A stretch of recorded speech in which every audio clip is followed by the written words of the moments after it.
That's right, everybody, I'm back.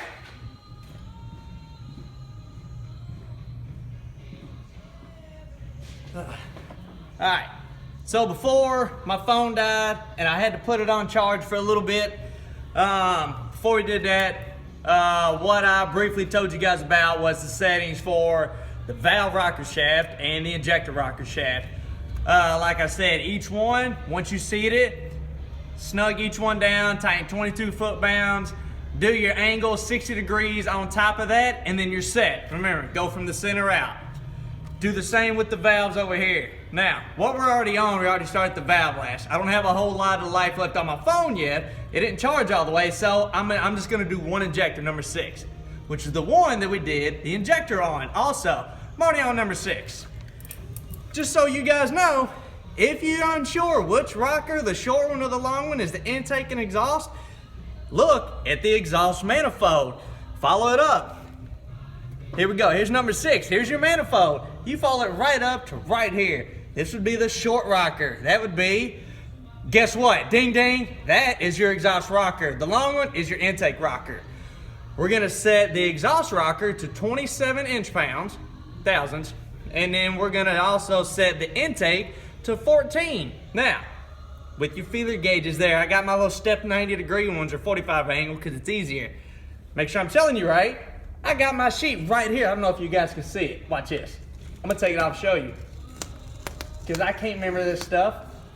Bam, right here. Which injector, which mark, A, B, C, which ones you're gonna hit. We'll put it back up here from my own knowledge.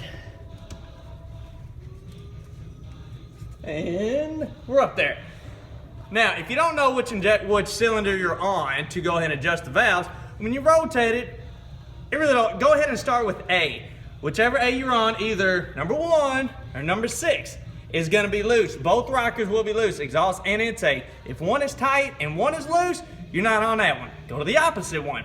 And then you know where to go. You rotate. If you're on B, if you're not clear which one to do on B, B is either gonna be number 2 or number 5. Check the rockers, whichever both are loose.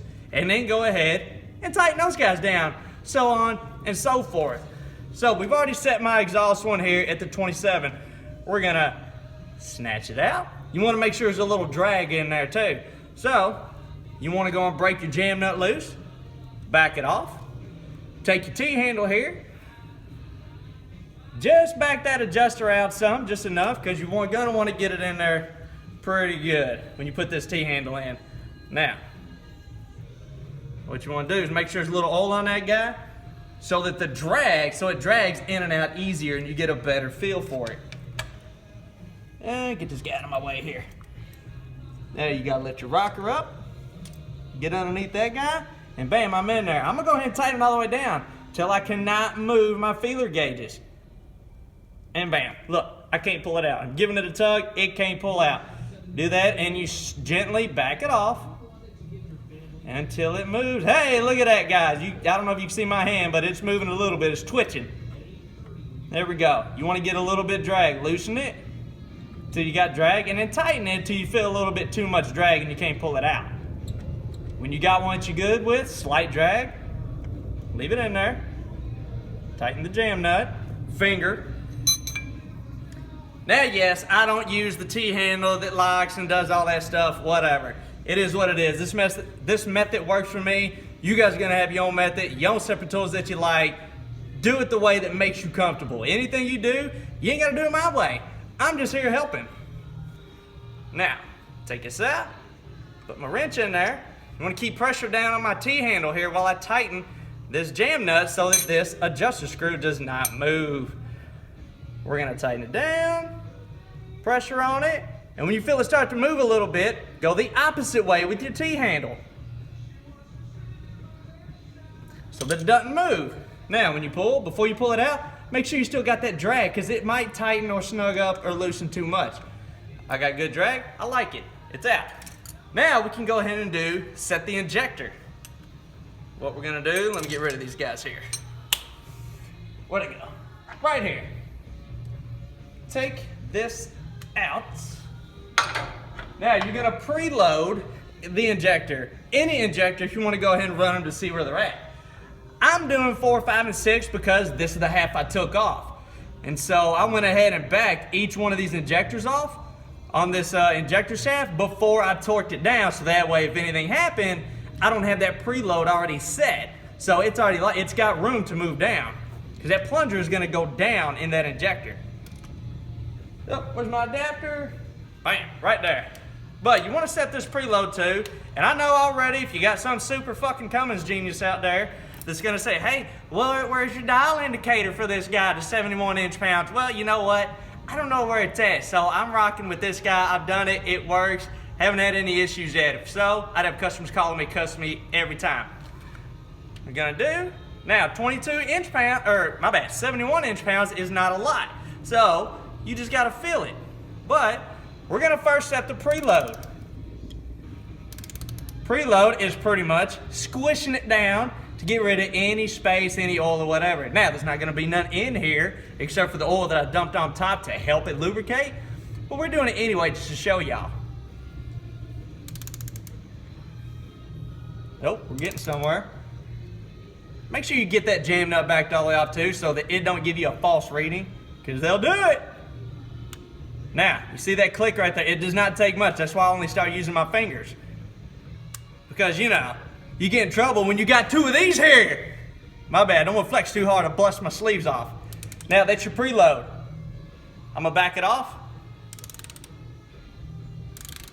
Just a few turns, because you got a preload and you're going to go back to it. Tighten it down again.